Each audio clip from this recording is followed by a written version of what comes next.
Welcome back to Combat Mission Shock Force 2. Okay, I got a message from Hapless that this is the last turn. Thank goodness. I guess there is a super small chance that one of my mortars blows up his BTR. That would be hilarious. But mostly I'm just hiding.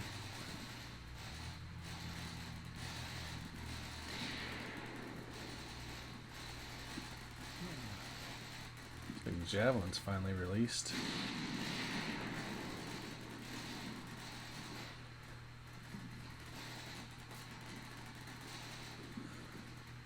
Been trying to shoot that javelin for a couple turns. I don't know why it hadn't gone. Oh, looks like a building fell.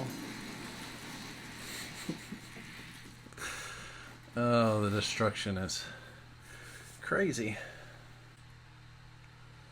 Okay, let's see. 130. Syrian army. 166. Yeah, I think he had to get 150. Was what he had to get. And I got nothing. So, good game, Hapless. He deserved it. I couldn't get that last objective. Let's see what he had left.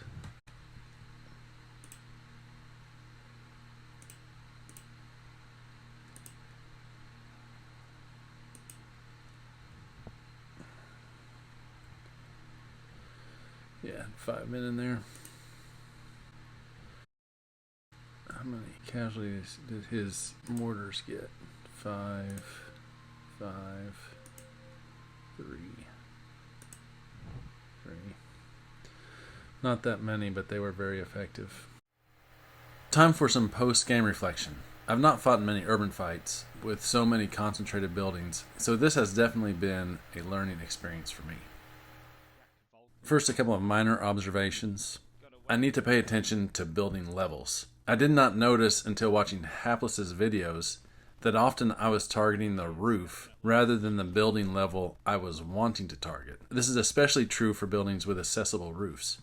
It seems obvious now, but I have never really paid attention to building levels before. Going into overtime, I actually initially thought it was going to help me. I haven't calculated exactly, but I think I took 8 to 10 casualties in turns 31 through 34, and that might have been enough to put Hapless over the 30% mark, which is kind of funny, all things considered. Okay, on to more substance.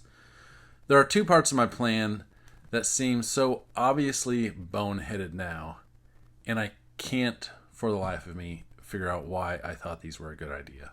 First was thinking I could prevent Hapless from shifting back into Charlie, as I explained in my video on turn 4. This was never going to work. There are so many ways for Hapless to move his units outside of my line of sight that I would have never been able to prevent him from adjusting back to Charlie. That's so painfully obvious now, but I certainly missed it before. It would be possible to isolate Charlie with artillery, but I did not take very much artillery or mortars. I was hoping to do that with direct line of sight area fire. Was never going to happen. Number 2, infantry heavy attacks need time. Infantry needs time to scout, they need time to recover, and I wasted over 25% of my time that should have been used to assault Charlie hiding. It's plain to see now that that was not a good idea.